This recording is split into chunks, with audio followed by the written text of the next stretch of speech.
Do you know that there is a specific group of children that society classify them as blockheaded? But do you also know that in actual sense, there is no child who is blockheaded? Do you also know that all children don't have the same abilities when it comes to learning?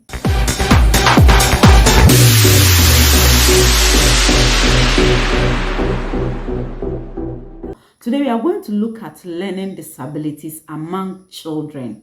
And so before we go on, I want to plead with you. If you are watching me and you have not yet subscribed, please consider subscribing, like and share this video, and leave a comment also there for me.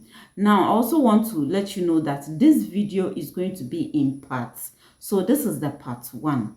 So after watching this, make sure that you watch the other part so that you can get the full meaning or the full understanding of what learning disability is all about and what you are supposed to do if you have a child with some of these disabilities.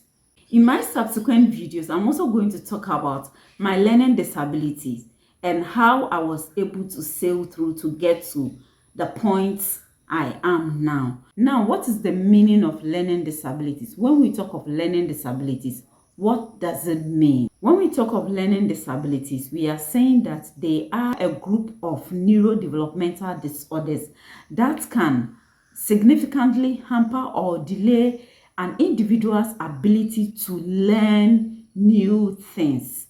Hope you understand. Now, a child with learning disabilities may have problem with reading, writing, speaking, paying attention, understanding information, or what we call comprehension, performing mathematical calculations, remembering things, or find it difficult to coordinate movement.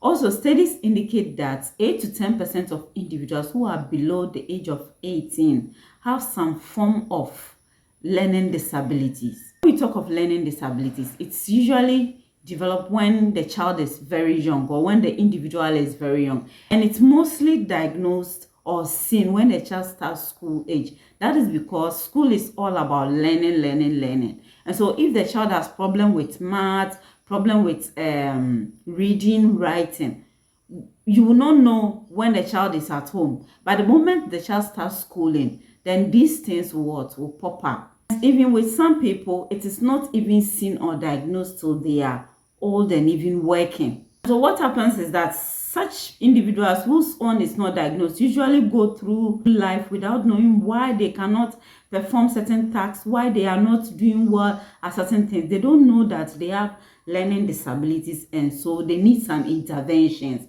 And so they will just be frustrated, and people around them will feel like, why is it that this person at this age doesn't know this, doesn't understand this, can't do these things at ease just as other people are doing? If the person was officially diagnosed and knows that, oh, I have learning disabilities, then they know that this intervention should be created for the person at the workplace or in the house to help the person develop or to help the person find certain tasks easy to handle. One thing you should also understand is that individuals with learning disabilities or children with learning disabilities generally have average to superior intelligence, and they are also gifted.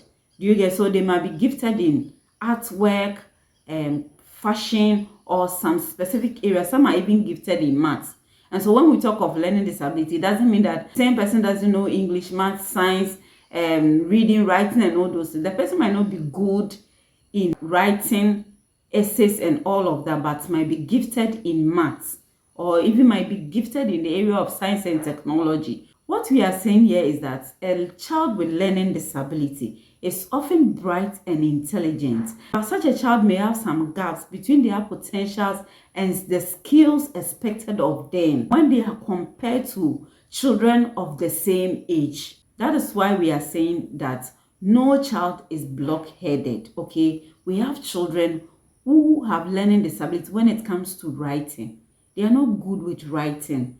They are not good with reading. They are not good with comprehension. But it does not mean the child is blockheaded. The child might be gifted in art or other creative mediums. I have come into contact with some parents who complain to me that my child is 15 years or 17 years and up to now he's still at basic school. He cannot read, he cannot write, he cannot do anything. Then when I ask them, apart from these reading, maths and science you are talking about, what other things about the children that the child is good?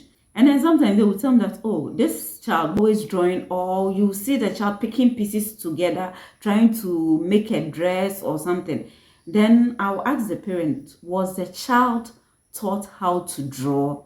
They'll say no. And sometimes when you look at the artwork these kids are doing, so amazing, because a child at the basic school who has not been taught how to use the pencil to draw, but can draw something meaningful and beautiful, and you think that child is not intelligent, you think that child is blockheaded. The child is not blockheaded. Now the question is, we have children who are very good in maths, writing, comprehension, science and those things, but when you give them something, pencil to draw or make some arts, or give them pieces to create something, they can't create anything, they can't draw anything.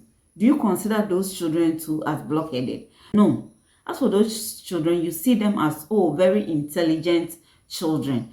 But when it comes to the child who has issues with writing, comprehension and other skills, daily living skills, but the child is good in artwork, the child is good in creativity, like when it comes to fashion. I mean, it takes someone who is highly intelligent to be able to pick some pieces of fabrics together to make a dress out of it. And this child is doing that. Nobody has taught him or her. And so no child is blockheaded. Hope we get it, parents and teachers. Now let's look at types of learning disabilities. When we talk of learning disabilities, we have dyslexia. Dyslexia is the most common one among children when it comes to learning disabilities, and it accounts for 80% of all learning disabilities. It's very common. So what is dyslexia? Dyslexia is a language processing disorder which is characterized by difficulties with speaking, reading, writing and comprehension or understanding words. A child with dyslexia also develops vocabulary slowly, and they often have issues with grammar, reading comprehension and other language skills. So anything that has to do with reading, writing, comprehension, understanding the passage they've read, they have problems with it. Another type of learning disability is dysgraphia, and dysgraphia has to do with issues with putting their thoughts into writing because of lack of vocabulary, incorrect spellings, grammar, memory, or trying to remember things, and also critical thinking. And such children also have poor handwriting because they find it difficult with letter spacing, spatial awareness, and motor planning. When we talk of motor planning, we are talking of the individual's ability to work out a plan of action before engaging in motor activities like holding to write, the child wearing his own socks or lacing his own shoe, the child able to brush the teeth and do things, and that involves with motor skills. Do you get? So visit my previous video. I talked about motor delays, and so that you understand what the motor skills are all about. Now the next disability when it comes to learning has to do with dyscalculia, or sometimes also known as math dyslexia, and that has to do with mathematics. The child may have problems with numbers, concepts and reasoning, counting money, and reading the clock, and even telling time. They have problems with applying mathematical formulas, identifying number patterns. And they also have problems with performing mental math calculations. And so you ask the child, what is 2 plus 2? The child can stand there forever and he's not able to tell what 2 plus 2 is. Do you get it? And so such children usually at school, and when they are doing mentals and those things, they fail. Another type of disability when it comes to learning has to do with auditory processing disorder.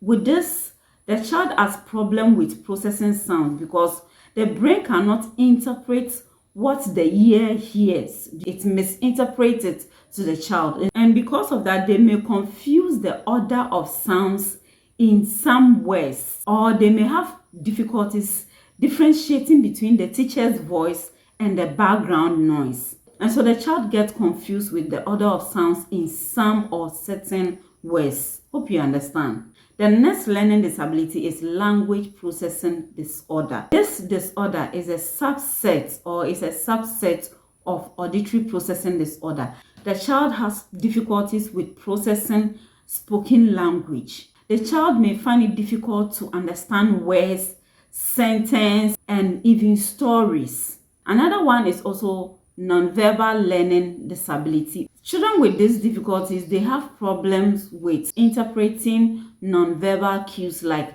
facial expressions, body language, tone of voice, and other nonverbal signals. The last learning disability that we are going to look at today is visual perceptual or visual deficits. Children with this kind of learning disability have problems with motor activities and hand-eye coordination. That is, when you give them a book to read, they might find it difficult reading consistently without missing a spot. So they'll read and it gets to a point they have missed it. They can't find the paragraph they were reading, and someone would have to remind them that, oh, you were reading here.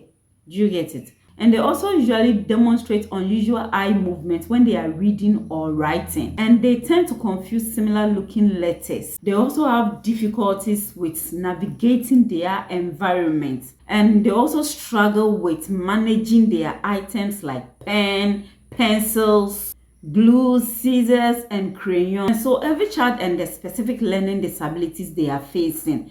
Some might have 2 or 3 of these types that we mentioned. It is also possible that a child may have all of these, but all the same, it does not mean that the child is blockheaded. Hope we get it. In our next video, we are going to look at the symptoms and the causes, so that as a parent or a teacher, you will know the precautions you need to take. Thank you so much for watching me. Please do well to share this video for me. If you have any question concerning learning disabilities, you can leave it there, or questions concerning special needs or disabilities as a whole. Leave it there, and I'm going to make a video to discuss or to explain it for you. Have a blessed day. Bye bye.